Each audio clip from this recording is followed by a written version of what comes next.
Hello mga B. Yan, so habang naglalakad kami papuntang MRT, naisipan ko na gumawa ng video. Ayan, actually hindi siya talaga vlog. Gusto ko lang i-share sa inyo yung mga pupunta dito sa Greece. Kung paano ko kinausap yung amo ko para magpa-increase ng salary. So, sa mga makakapanood na baka sabihin nagpa-increase malaki yung sahod, hindi ha. So, disclaimer doon. Nagpa-dagdag lang ng konti. Kasi guys, pag dito sa Greece, kasi di ba dalawa yung kontrata natin. So yung sa mga pupunta lang dito sa Greece na galing ng FMW, dalawa yung kontrata natin. Isang Greek, sa Greek yung Greek translation, 1 year ang kontrata natin doon. And then yung sa Polo is 2 years talaga yung kontrata natin sa Pilipinas na galing.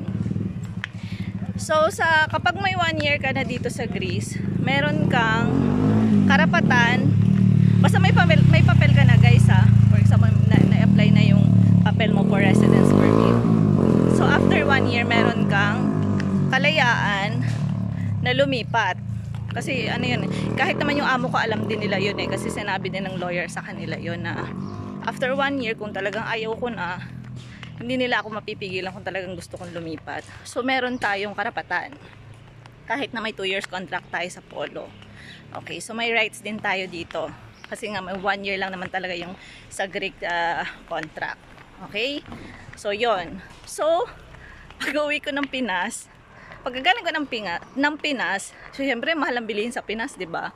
So kunenta ko yung matitira na lang sa sahod ko, as in talagang wala, siguro may matira konting-konti na lang. So paano pa ako makakasave sa sarili ko sa future house na dream house ko, ganyan, sa mga anak ko, ganyan. So alam mo yun, parang stress ako nung pagbalik ko dito sa Greece kasi nga yung sahod ko, sa mahal ang bilihin sa Pilipinas, hindi talaga nagkakasya yung pinapadala ko. So, kailangan kong magdagdag ng padala sa Pilipinas. So, kaya naisipan ko, nakausapin yung amo ko. So, kayo guys, for example, meron kayong amo na okay naman yung ugali, hindi naman kayo minamaltrato, okay yung samahan nyo. So, kung salary lang din yung magiging problema, after 1 year, kausapin nyo sila. Kasi meron din namang employer na hindi sila yung pusang nag-i-increase. So kung wala silang pagkukusa, kausapin nyo sila. Like me. Sa experience ko, ako kinausap ko talaga yung amo ko. Kinapalan ko yung mga kasi stress na talaga ako kung paano ko pagkakasyahin yung sahod ko. Okay. And then, so yon, mga ilang araw bago ako nakauwi. Siguro mga 1 week. 1 week yun bago ko siya kinausap. Medyo kinakabahan pa ako nun guys. So sana makakuha kayo ng idea dito So huwag niyo layasan yung ang amo niyo basta-basta. Magkaroon naman tayo ng consideration, 'di ba? Kasi kundi rin naman dahil sa kanila, wala din tayo dito sa Greece. Okay. So hindi ko nilalahat, hindi yun in general ha. So kung iba kasi ang ugali ng mga amo. So yung amo ko naman kasi okay naman silang kausap. So yun nga lang, sabi niya nga sa akin, kung masaya daw ako sa kanila. So sabi ko, hindi. Masaya ako sa kanila, pero yung sa salary ko, hindi talaga ako masaya. So yun. So una, umaga yun. Din talagang, hindi ko alam kung saan ako kumuha ng lakas ng loob. Nakausapin siya about dun sa sahod. Then sabi ko sa kanya, can I talk to you? O sabi ko ganun sa kanya. And then sabi niya, okay, ganyan. Tapos biniro ko pa siya, sabi ko, I'm pregnant. Sabi ko ganun sa kanya, ha? Sabi ko, joke lang.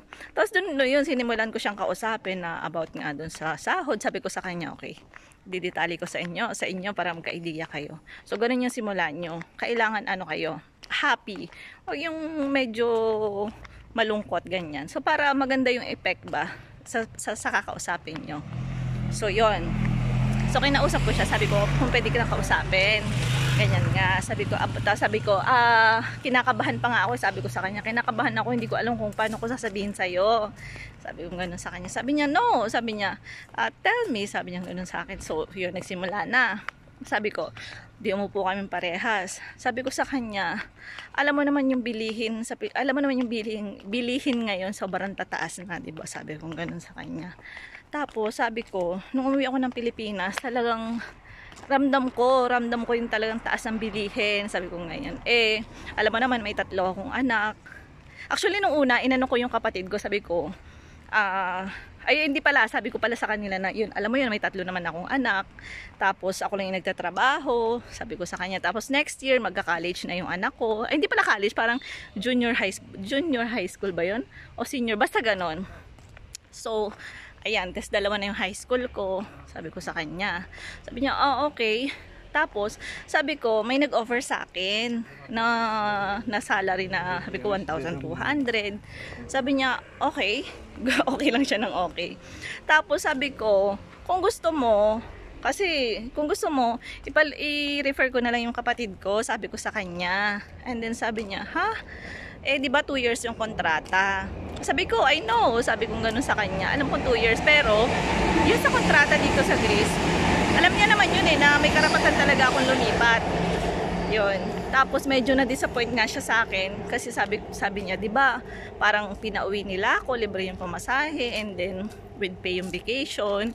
So sabi ko, na-appreciate ko 'yon. Sabi ko sa kanya ganoon. Sabi ko, na-appreciate ko 'yon,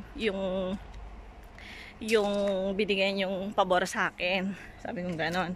And then sabi niya, 1,2 plus yung ika mo 200, 1,4. So parang ganun yung dinidemand ko daw. Sabi hindi daw nila kayang ibigay. Sabi ko, okay. Yun nga, inano ko ngayon kapatid ko. Sabi niya, ayaw na daw nila mag-hire ng iba. Kasi nga mahirap daw yung pabago-bago. So sabi ko, sige, okay. Tapos, nung hindi ka ano ba yan? Nalimutan yung sasabihin ko. Hindi kami nagkasundo. Tapos sabi niya, tatanungin daw niya muna yung asawa niya. Kasi yun talaga yung employer ko. Yun yung nagpapasahod sa akin. Tapos, parang nagkasamaan pa kami ng loob. Tapos sabi ko sa kanya, mas okay yung sinasabi ko sa yung nasa loob ko. Actually, mas maganda maging open tayo sa mga amo natin, guys. Sabi ko, mas okay yung sinabi ko sa yung nasa loob ko. Kesa, basta na lang ako aalis, di ba, iiwan kita. Sabi niya, oo, na-appreciate daw naman niya. Tapos yun. Tapos, naging okay na kami. Tapos, hinihingal ako. Natutulog na yung mga anak niya. Tapos kinausap niya ulit ako. Sabi niya, pwede daw ulit kami mag-usap. Yun, nag-usap kami. Sabi niya, about nga dun sa salary. Sabi niya, ayaw ko naman na hindi ka masaya. Sabi niya, masaya ka ba? Nagkaiyakan pa nga kami. Nagkaiyakan pa kaming dalawa. Sabi ko, naiyak tuloy ako. Tapos sabi ko, masaya naman ako sa inyo. Yung sahod lang talaga hindi. Kasi hindi naman talaga kakasya yung sahod ko. Although magkakasya naman siya. Pero wala akong masisave. Sabi ko, how can I save for myself? Sabi ko ganun sa kanya. Sa future ko nga, yung plano ko sa buhay. Ganyan, ganyan. Sabi ko, sana naiintindihan nyo ko. Sabi kong ganon. Tapos sabi niya, okay, naiintindihan naman kita. So ganito, magkano ba yung gusto mong salary? Sabi sa akin ganon. Sinabi ko magkano yung salary na gusto ko. Hindi ko naman siya tinaasan masyado. Kasi nga, syempre naiintindihan ko rin naman sila. Kasi isa lang yung nagtatrabaho. Yung asawa niya. So yun. And then doon, nagkasundo kami dun sa sahod na yun. Kinabukasan, kinausap niya ako. Sabi niya, na okay, deal na daw yung ganun sahod. So yun, ganun guys, yung sana may nakuha kayong kung paano nyo kakausapin yung amo nyo, kasi karamihan dito guys, yung iba kasi umaalis, pero hindi ko naman sila kini-question kung bakit sila umaalis, kasi may kanya-kanya naman tayong reason. Okay, iba-iba pati yung ugali ng mga amo. So yun, and then nagkaroon pa nga ako ng issue dati dito na may nagpa-take down ng video ko. Basta tapos may tumawag sa akin na ako daw yung nag-i-encourage sa mga Pilipino dito na umalis sa amo. Oh my God, sabi ko gano'n. Bakit ko naman gagawin yun? Sabi ko, kung ako nga nagtitiis yung hirap ng trabaho ko, na may kambal ako, pero never akong, hindi ko naisip na umalis. Doon minsan naiisip ko, pero hindi ko kaya kasi nga, yung utang na loob ba? Ganon. So bakit ko sasabihin sa ibang Pilipino yung ganon? Bakit kasi sila i-encourage ng ganon na hindi ko alam kung ano mangyayari sa kanila pag umalis sila sa mga amo nila. So yun, actually nagkataon lang kasi na yung Pilipina na umalis is binanggit niya yung pangalan ko na sa akin makikipagkita. Hindi naman kami nagkita. Basta ganun yung kwento. So yun guys. So hindi ko kayo ina-encourage na Kung ayaw nyo sa amo nyo is bigla kayong aalis, kausapin nyo sila. So kung hindi kayo magkasundo, so doon kayo mag-decide.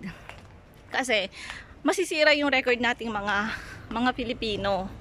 'Di ba? Paano kung halimbawa aalis na lang tayo bigla sa mga amo natin? Nakakasira yun ng record na kung pwede pa silang mag-hire ng ibang Pilipino sa Pilipinas para dalhin dito. So hindi na, 'di ba? Kasi aalis lang din naman. Bakit pa sila mag-hire sa Pilipinas at gagastos sila ng napakalaki? Pagdating dito, aalis din naman sila. 'Di ba? Hindi nila tatapusin yung kontrata. So dito na lang sila magkukuha ng kopela. So yon. So yun, ganun guys. Ang lakas ng loob ko, no? So ganun talaga, kailangan lakasan mo yung loob mo. Tsaka yun, meron tayong karapatan after 1 year. Lalo na pag galing kasi ng agency guys, ang liit talaga ng sahod. Sinasabi ko sa inyo, sobra. Hindi ganun kalaki. Although okay naman, pero hindi ganun kalaki sa offer pag nandito ka na sa Greece. Okay? So yun, yun lang muna yung video ko for today. Gusto ko lang i-share sa inyo na yung mga rights natin, yung pwedeng maging rights natin dito sa Greece. Okay? So yun lang muna for now. Bye and God bless. Bye!